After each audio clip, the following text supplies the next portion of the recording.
There once lived a man who had everything a heart could desire. Land that stretched beyond sight, wealth that never diminished, and 2 sons who carried his name. Their father, in his 60s, dignified with kind eyes, sits at the head of a grand table. His older son, Elijah, in his 30s, serious, hard-working, sits to his right. The younger son, Nathan, in his early 20s, restless, charismatic, fidgets with his cup. Nathan stood up abruptly. "Dad, I can't do this anymore. This life, I mean your life, it's suffocating me." Elijah looks up sharply. Nathan went on, "I want my inheritance, now, while I'm young enough to use it. You're asking me to divide what I've built as though I were dead?" Their father asks quietly. Nathan responded fearlessly. Yes, the father's eyes fill with pain, but he nods slowly. "So be it." Elijah hissed loudly. "You can't be serious. He'll squander everything." "It's his choice to make." Their father responded at dawn. The next day, Nathan, bags packed and inheritance in hand, stands at the threshold. The father watches from a distance as Nathan walked away in the rising sun. As he whispers, "Freedom. That's what I thought I was chasing. Freedom from responsibility, from expectations, from the shadow of my father's legacy." Nathan moved into exotic cities, surrounded by false friends, throwing lavish parties. Nathan gambling away fortunes, drinking excessively. Women coming and going from his life. His money dwindling rapidly. Nathan spoke to himself in silence. But freedom has a price I never calculated.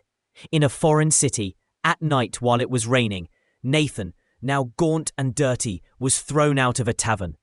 Tavern owner confronted him in anger. "No money, no food, get out." Nathan, now homeless, hollow-eyed and desperate, feeds pigs while his own stomach growls audibly. Nathan whispered to himself, "Even my father's servants eat better than this." He sinks to his knees in the mud, and was broken, with tears streaming. "What have I done?" Nathan, thin and limping, trudges along a dusty road. In the distance, his father's estate appears on the horizon. He rehearsed his speech 1,000 times. "Father, I have sinned against heaven and against you. I am no longer worthy to be called your son. Make me like one of your hired servants." He stops, almost turning back, then continues with renewed determination. The father stands on his porch, as he has every day since Nathan left. His eyes scan the horizon, out of habit. He freezes, squints, then his face transforms with recognition. The father shouted in disbelief, "My son!" He runs down the path, his robes billowing behind him, dignity forgotten. Nathan sees him coming and falls to his knees, head bowed in shame. "Father, I have sinned against." The father pulls him up into a fierce embrace. Cutting off his words, father said in a breaking voice, "My son was dead and is alive again. He was lost and is found." He kisses Nathan's dirty face, tears streaming down his cheeks. He shouted to his servants, "Quickly, bring the finest robe, put a ring on his finger, sandals for his feet, slaughter the fattened calf. My son has returned."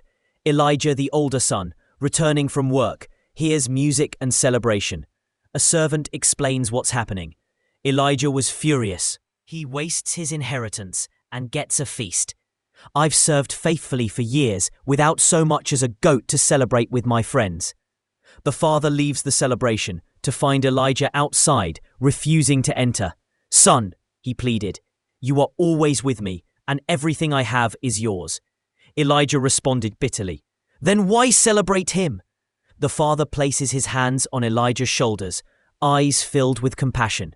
"Because love doesn't keep score. Your brother was dead to us, and now he lives." What father wouldn't celebrate?